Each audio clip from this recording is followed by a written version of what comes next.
নিজে ববিয়াকে এটা এনকুৱাইৰি কৰক কি যিখিনি মই অভিযোগ আনিছো শ্ৰীনিবাসৰ ওপৰত সেইখিনি সত্য হয় নে নহয়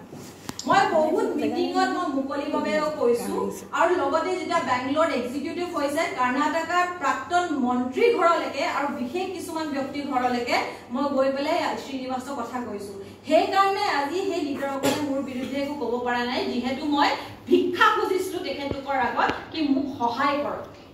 মোৰ আস্থা আৰু বিশ্বাস ভূপেন বৰা ডাঙৰীয়াৰ ওপৰত এতিয়াও আছে মই এতিয়াও কম তেখেতে মোক ঘৰৰ পৰা ওলাই আনি পেলাই যেতিয়া মই হতাশ হৈ গৈছিলো মোক ঘৰৰ পৰা ওলাই আনি পেলাই উৎসাহ দি পেলাই মোক কাম কৰিবলৈ আগবঢ়াই দিছিলে আৰু মই বুজি পাওঁ তেওঁৰ অসুবিধা কিছুমান বুজি পাওঁ সেই অসুবিধাৰ ওপৰত পৰি পেলাই তেখেতে আজি এইটো পৰিস্থিতি হ'বলগীয়া হ'ল কিন্তু মই আশাবাদী যে এতিয়া সময় পাৰ হৈ যাব বহুতে কৈ আছে মই বিজেপি জয়েন কৰিম মই মুকলিভাৱে কৈছো কি মই বিজেপি জয়েন নকৰো মই এই সংগ্ৰাম কৰি যাম আৰু যেতিয়া সঁচা কথাটো ওলাই যাব দলেও বুজি পাব কোন শুদ্ধ আছিল কোন শুদ্ধ নাছিল আৰু লগত আজি মই অকমান আগতে গম পাইছো যে সিআইডিয়ে শ্ৰীনিবাসক মাতিছিলে অসমলৈ আজি তেখেতক এপিয়াৰ কৰিবলৈ কৈছিলে কিন্তু আমাৰ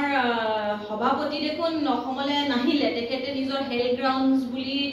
অজহুৱা দেখাই পেলাই তেখেতে আজি সিআইডিৰ আগত সন্মুখীন নহয় কিন্তু মই মোৰ উদাহৰণ দিব বিচাৰিছো আজিলৈকে সিবিআই ইস্যু হওক বা ইডি ইস্যু হওক বা জিএ ইস্যু হওক মই কেতিয়াও কিন্তু স্বাস্থ্যৰ অজুহাত দি পেলাই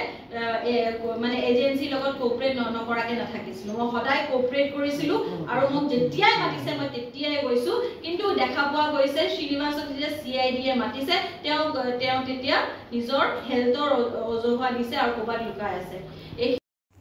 মই তেওঁ ট্ৰলছৰ পৰা মোৰ কোনো এফেক্ট হোৱা নাই আৰু এই আইনী যুঁজখন মই আগবঢ়াবলৈ মই ৰেডি হৈ আছো তেওঁ কোভিডৰ সময়ত বহুতে মানে তেওঁ পেইড আৰ্মিয়ে কৈছে অক্সিজেন মেন হয় তেখেতে কোভিডৰ সময়ত ইমান কাম কৰিছে মই সিস্টেমতে আছিলো তেওঁ কোভিডৰ সময়ত তেওঁ যে নিজৰ মেছিহা ইমেজটো ক্ৰিয়েট কৰিছে সেইটো এটা পিআৰ ষ্টান্ট এটা পিআৰ এক্সাৰসাইজ আছিল টুইটাৰত যেতিয়া লাগে কোনবা এজনে মানে অক্সিজেন সিলিন্ডাৰ বা ইনজেকশন নিবিচাৰে তেতিয়া লাগে তেওঁ কোনো ধৰণৰ সহায় নকৰে আৰু এই কথাষাৰ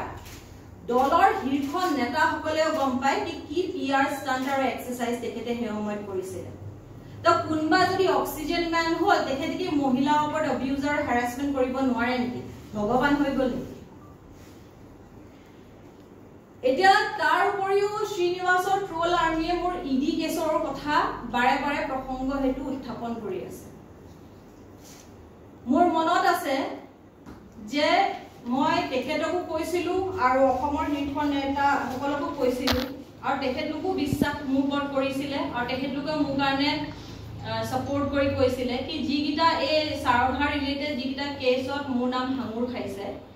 হেতু পিওৰলি এটা বিজনেস ট্ৰানজাকশন আছিলে অনুভূতি প্ৰিন্টাৰ্স এণ্ড পাব্লিকেশনৰ ওপৰত আৰু শাৰদা প্ৰিন্টিং এণ্ড পাব্লিকেশনৰ ওপৰত শাৰদা ৰিয়েলিটিৰ লগত আমাৰ কোনো সম্পৰ্ক নাই আমাৰ সম্পৰ্ক আছিলে শাৰদা প্ৰিন্টিং এণ্ড পাব্লিকেশনৰ ওপৰত and it is a পিওৰলি business ডিল আৰু এই ইডি কেছটো লৈ পেলাই য'ত এফালে এটা সময়ত কংগ্ৰেছ দলে মোক মানে